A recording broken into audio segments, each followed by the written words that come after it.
What would you do if a sudden windfall of hundreds of thousands of dollars landed in your lap?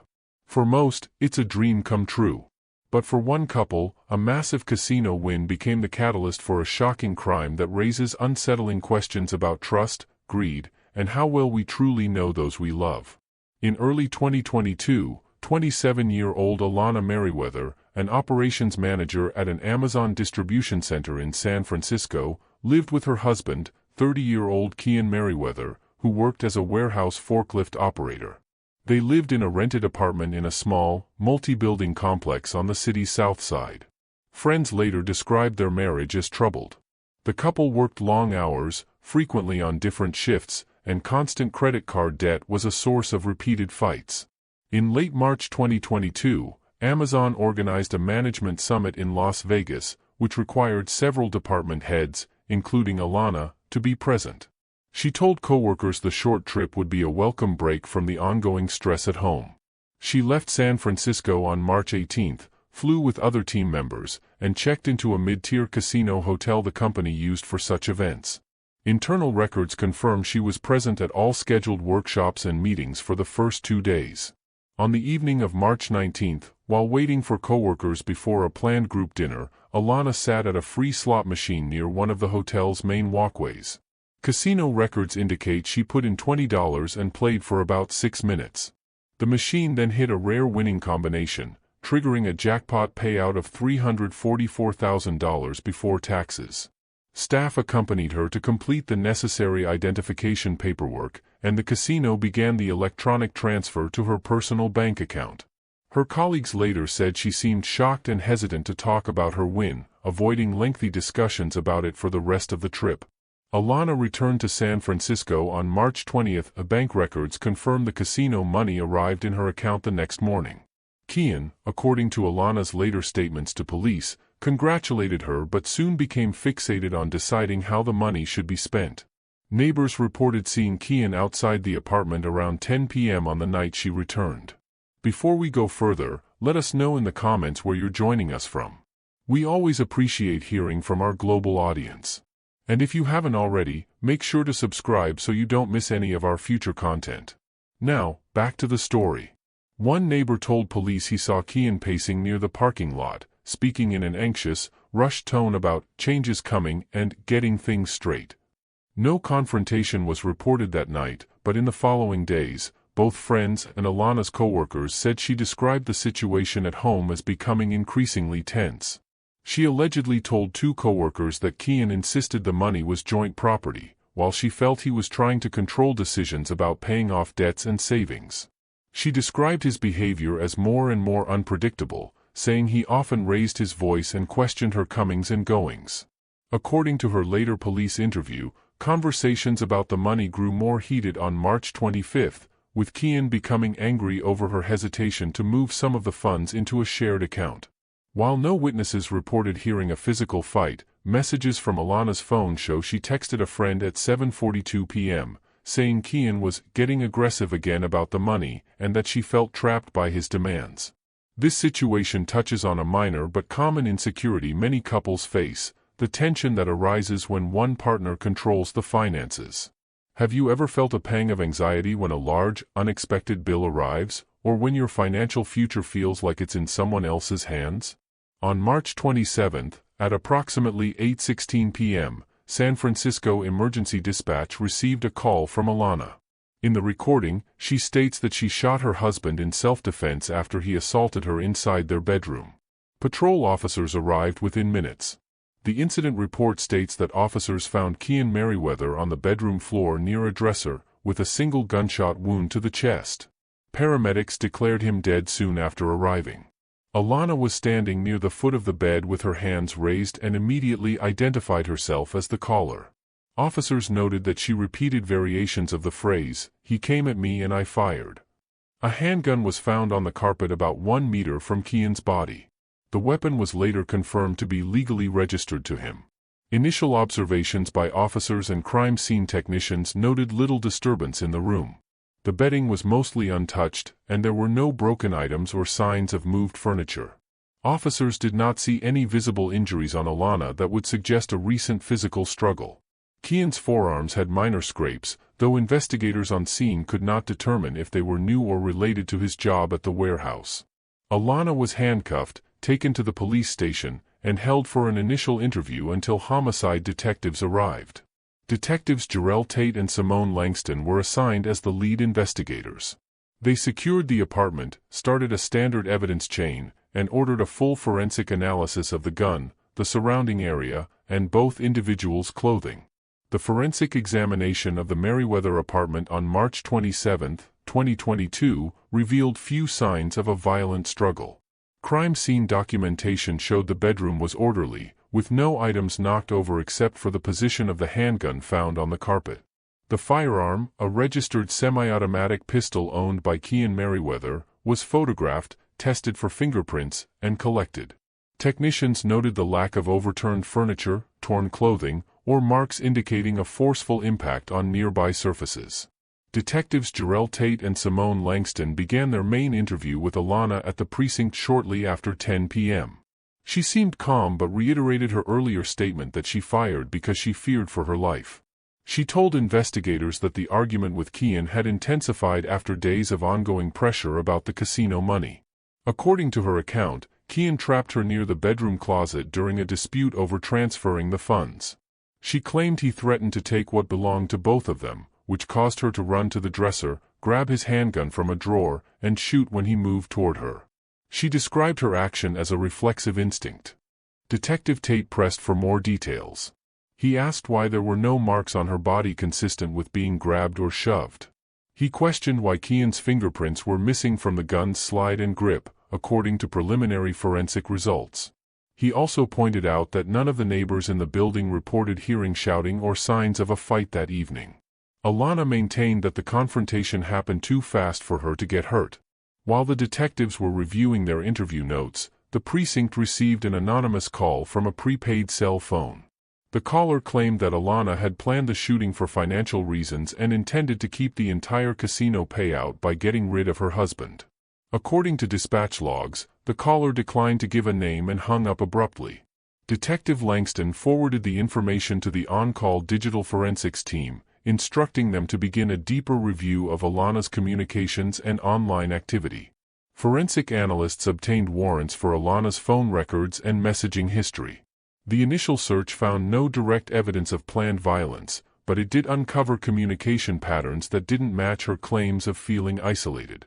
Her work Slack logs contained a series of personal messages with a coworker, 29-year-old Donovan Rhee, a shift coordinator at the same distribution facility.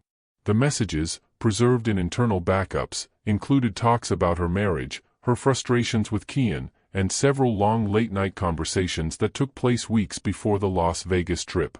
Detective Tate instructed the administrative desk to contact Donovan for voluntary questioning.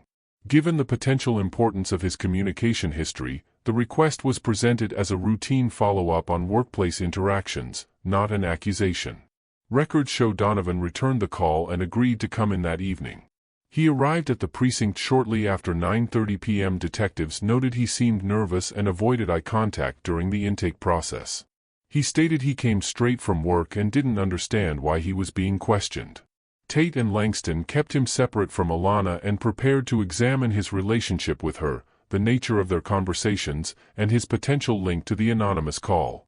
When Donovan was brought into the interview room, he immediately asked if Alana had mentioned him. His overall attitude, noted in the supplemental report, suggested unease rather than assurance. Detectives Jarrell Tate and Simone Langston conducted separate interviews with Donovan Rhee and Alana Merriweather on the night of March 27, 2022. The choice to interview them apart was based on inconsistencies already apparent from the digital review done earlier that day. Donovan was interviewed first and stated that he and Alana were merely close coworkers, denying any romantic relationship. He admitted they communicated often but claimed their work schedules frequently required late-night coordination. When Tate showed him excerpts of restored Slack messages that revealed long non-work conversations and multiple references to her marital problems, Donovan changed his story. He conceded that the relationship had crossed professional boundaries, though he insisted it had ended before her trip to Las Vegas. Digital analysts continued recovering deleted material from both phones. Several message threads erased shortly after the Vegas trip were partially restored.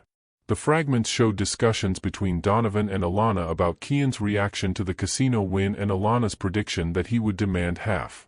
Another fragment included Donovan stating, "There are ways to come out clean if he snaps first." When questioned, Donovan claimed this was a hypothetical remark made during a conversation where Alana voiced fear about the escalating arguments. Detectives noted his unease when the message was read back to him, but recorded that he maintained it was not a suggestion to commit violence. The investigators then brought up the anonymous call made earlier that evening. Donovan denied any involvement, saying he had no reason to call the police anonymously. However, cell tower data placed his phone within about 500 meters of the prepaid device at the exact time of the call. Confronted with this evidence, he admitted making the call but described it as a reaction to Alana's self-defense claim. He said he thought the situation seemed suspicious and wanted to prompt officers to investigate more thoroughly. He stated that Alana had previously told him Kian wouldn't let her leave and that she had options if the marriage fell apart further. He denied having prior knowledge of any plan to hurt Kian. In the other interview room, Alana repeated that she had acted out of fear. She acknowledged that Donovan knew about her marital stress but denied any romantic involvement or talks about harming Kian. She said Donovan had misunderstood her comments about feeling trapped and added that she never intended to use the winnings as a reason to separate from her husband by force. She insisted the shooting happened only because Kian charged at her in a rage. Financial records introduced another inconsistency. Investigators found that Alana had moved a portion of the casino winnings into a separate account 2 days before the shooting. She did not mention this transfer in her interview. When asked about her financial decisions over the previous week, she described only making regular bill payments. Detectives flagged this omission and noted that the transaction happened during a period of reported conflict between the couple. As the interviews continued, Tate and Langston observed a pattern where both individuals deflected blame. Donovan attributed concerning statements to Alana's emotional stress. Alana described Donovan as overreacting or misinterpreting her. Neither of them provided explanations that matched the physical evidence or the recovered message fragments. Tate noted in his report that both of their stories shifted when they were challenged with data pointing to potential coordination or parallel efforts to avoid responsibility. What happens when a self-defense claim begins to unravel under the weight of digital evidence? As the investigation deepened, a trail of deleted messages and financial moves painted a far more sinister picture. During the week following the March 27, 2022 shooting, detectives Jarrell Tate and Simone Langston executed a series of search warrants for digital devices, cloud storage, financial accounts, and workplace communication systems linked to Alana Merriweather and Donovan Rhee. The warrants were approved based on the inconsistencies in their interviews and the early evidence of prior discussions about the marital conflict and the casino winnings. A check of Alana's personal email uncovered a message sent on March 22, just 2 days after returning from Las Vegas. She had contacted an estate attorney in Oakland, asking how gambling winnings were handled in divorce cases and if a spouse could be legally blocked from accessing funds categorized as individual prize money. The attorney replied with general information, noting that distribution would depend on state marital property laws. The email did not mention any fears about domestic violence or an imminent plan to separate. In another email thread recovered from Alana's cloud backup, investigators found a link forwarded by Donovan on March 24. The link led to an article analyzing self-defense claims, specifically how outcomes could be more favorable if an individual had documented previous domestic disputes or threats. The message included a brief note from Donovan that read, "This is examples of cases being reduced." While the email didn't mention Kian directly, the timing coincided with the increasing tension Alana had described in her interviews. This reveals a more profound insecurity, the fear that your private digital life, your emails, your messages, your searches, can be pieced together to tell a story you never intended. It makes you wonder, what would your own digital footprint reveal under scrutiny? Analysts examining Alana's phone discovered a note created on March 26, the day before the shooting. The note listed several potential uses for the casino money, including paying off debts, moving out of state, and what she described as a fresh start without Ken. Investigators noted that the wording indicated forward planning, not preparation for a defensive scenario. A further review of workplace benefits records showed that Alana had increased the employer-sponsored life insurance policy on Kian 3 months earlier, raising the coverage to its maximum amount and naming herself the sole beneficiary.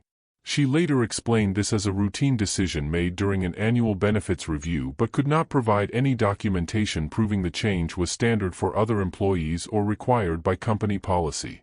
Donovan was brought in for a second interview on April 3. In this session, he admitted that he and Alana had talked about leaving the Bay Area together if she could cleanly extricate herself from the marriage. He said the idea wasn't connected to violence, but to her desire to escape what he called a deteriorating relationship. When asked about communication on the afternoon of the shooting, he stated that Alana had called him around 3 p.m. and sounded calm. According to Donovan, she told him she was done being scared and that things would be settled soon. He said he interpreted this as her intention to confront Kian verbally or start a conversation about separation. He denied knowing she had access to the gun and denied discussing any form of physical confrontation. Cell site data and workplace security logs confirmed Donovan was at his job in Daly City at the time of the shooting, placing him far from the Merriweather apartment. This ruled out his physical involvement but did not eliminate the possibility of his participation in prior planning or encouragement. Detectives noted in their report that his statements showed partial admissions of his influence over Alana's thinking while carefully avoiding any acknowledgement of direct coordination. With these findings, Tate and Langston drafted a detailed supplemental report summarizing the digital evidence, the financial patterns, the insurance policy changes, and the discrepancies in both parties' statements. The report outlined a working theory that the shooting may have been staged to look like a self-defense incident, with the confrontation initiated by Alana under the belief it could justify using lethal force. The investigators highlighted the timing of the financial inquiries, the deletion of messages, the discussion of legal outcomes, and the note indicating an intention to start a new life without Kian. On April 8, 2022, Prosecutor Celeste Harmon of the San Francisco District Attorney's Office convened a charging conference with detectives Jarrell Tate and Simone Langston, along with senior prosecutors and case analysts. The meeting focused on the evidence gathered during the prior week, the email inquiries about divorce and gambling proceeds, the phone note referencing a new start without Ken, the life insurance adjustment, the deleted message fragments between Alana and Donovan's admissions about their discussions concerning her marriage. The working theory presented was that Alana Merriweather, with encouragement and input from Donovan Rhee, had structured circumstances that could later be presented as a defensive response to Kian's aggression. Harmon concluded that probable cause existed to support charges of conspiracy to commit murder against both individuals. She added a special circumstance of financial gain for Alana due to the timing and nature of the casino winnings, and a firearm enhancement tied to her use of Kian's handgun. Arrest warrants were drafted and signed later that afternoon. When detectives served the new warrant on Alana, her demeanor shifted noticeably from her earlier cooperative posture. She asked to speak with an attorney immediately and refused to answer any more questions. She was transferred to county custody pending her arraignment. Investigators documented her reaction and her refusal to participate in further interviews. Donovan, arrested shortly afterward, initially maintained that his role had been minimal and that he had never anticipated a violent outcome. However, after a night in county lockup and being informed of the potential charges, he agreed through his lawyer to participate in a proffer session. The meeting was recorded according to standard procedure. During the proffer, Donovan stated that Alana had spoken about getting free from Kian several months before the Las Vegas trip. According to him, the casino win made it real by giving her the financial means to leave or take actions that would have otherwise been impossible. Donovan said that Alana introduced the idea that if Kian lost it on her, she could justify using the household gun to defend herself. He further stated that they reviewed old text arguments between Alana and Kian to establish a record showing Kian's volatility, even though many of those arguments were about finances, not physical threats. Donovan also told prosecutors that Alana speculated about which neighbors might later confirm hearing disputes between them and whether those statements could support a self-defense claim if a confrontation happened. He reported that these conversations increased after her return from Las Vegas and became more direct in the days leading up to the shooting. He admitted to sending her the link to the article about self-defense cases and acknowledged making the anonymous call to police after the shooting to divert attention away from himself. In exchange for his cooperation and a plea to a reduced charge of conspiracy without personal use of a firearm, Harmon offered a capped sentence within the single-digit year range. Donovan signed the agreement. His account directly conflicted with Alana's insistence that any mention of violence had been misinterpreted and that Donovan had exaggerated or misunderstood her remarks. Prosecutors noted that his statements were supported by the recovered message fragments and the timing of her financial and legal inquiries. The trial of Alana Merriweather and Donovan Ree began in late 2022 in San Francisco County Superior Court. Prosecutors structured their case around digital records, documented financial actions, and the sequence of communications leading up to the March 27 shooting. With no eyewitnesses present inside the bedroom at the time of the gunshot, the state relied on reconstructed timelines from electronic sources rather than direct observational testimony. The prosecution began by presenting casino surveillance footage from March 19, showing Alana at the slot machine where the $344,000 payout was generated. Financial statements confirmed the funds were transferred only to her account. Jurors were shown email exchanges in which she requested legal information about gambling proceeds and how those funds might be treated in a divorce. The state highlighted the timing of the inquiry.